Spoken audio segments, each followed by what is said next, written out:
No.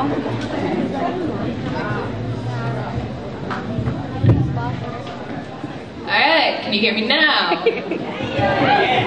I would like to dedicate my routine tonight to my dear friend Leilani, who would be up here with me if not for the minor detail of her being on exchange in Spain. My name is Miyeko. I love my name, I really do. But there are downsides to having a Japanese first name. For one, I'm so used to being mispronounced, even butchered, that I will answer to anything even remotely close. Consequently, someone will be like, Bob! And I'm like, what? They're like, who the heck are you? And in order to avoid an awkward moment, I suddenly have to think of a witty response. I thought you said my name? As you can see, thinking on my feet is not one of my strongest suits. It's actually kind of hazardous. If I'm not concentrating on what my feet are doing, I will suddenly find my thinking sprawled across the ground, what I call a splatjack. This, ladies and gentlemen, is the reason I do sit-down comedy. Stand-up is just a little too risky. And nobody pays to see lie-flat comedy when you could rip me off LimeWire for free and not have to stare at the bottom of my feet. Getting back to my name. Another downside is that everyone assumes I'm from the motherland and can speak fluent Japanese. A tourist will come up to me and be like, Naji desu ka? I'll offer, don't touch my mustache, kudasai? He'll give me a funny look, so I'll repeat, doi tashimashite?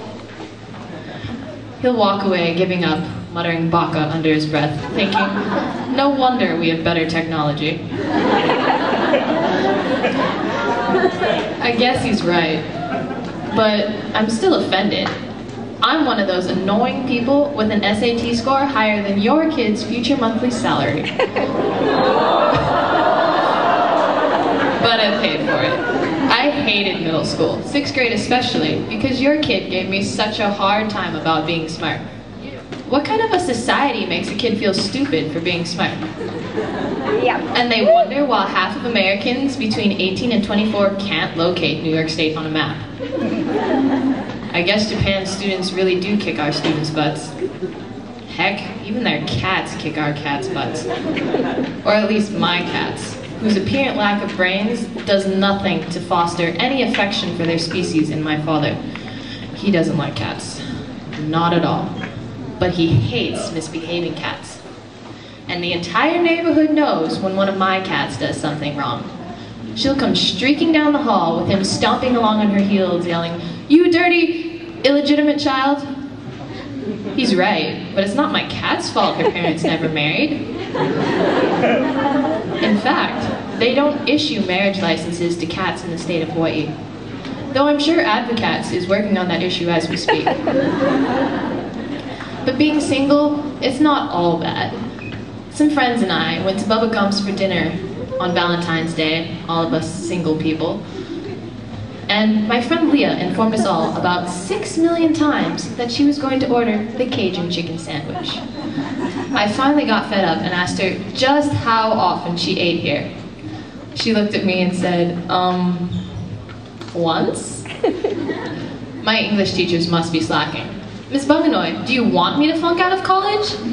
Why didn't you never tell me that once always could mean once? If that's the case, I'm leaving it out of my wedding vows.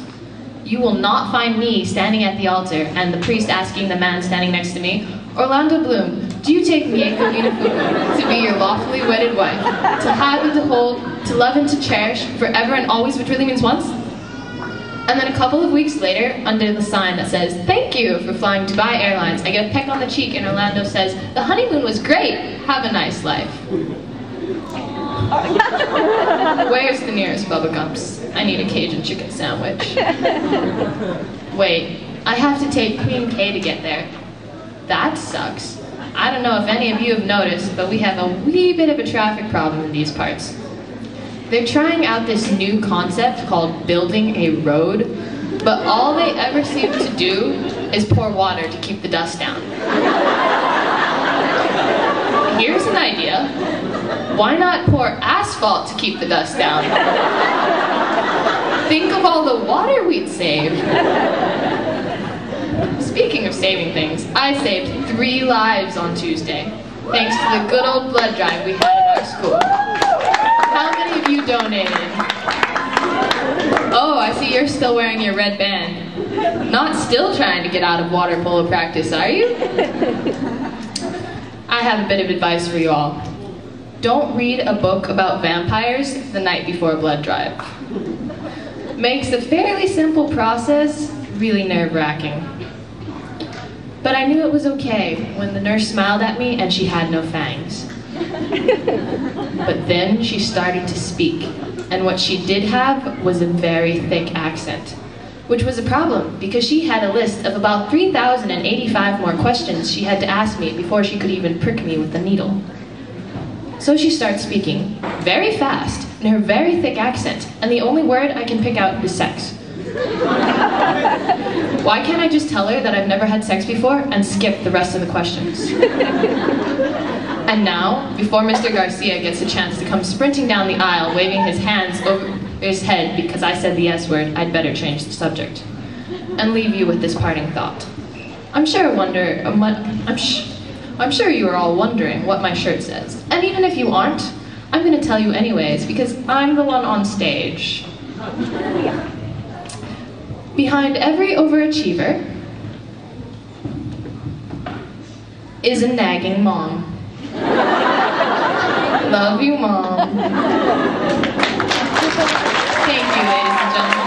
You've been a great audience.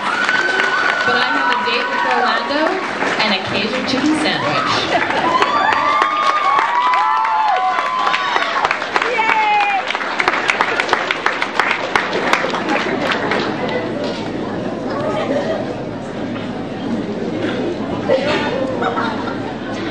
I think that was way better than my jokes.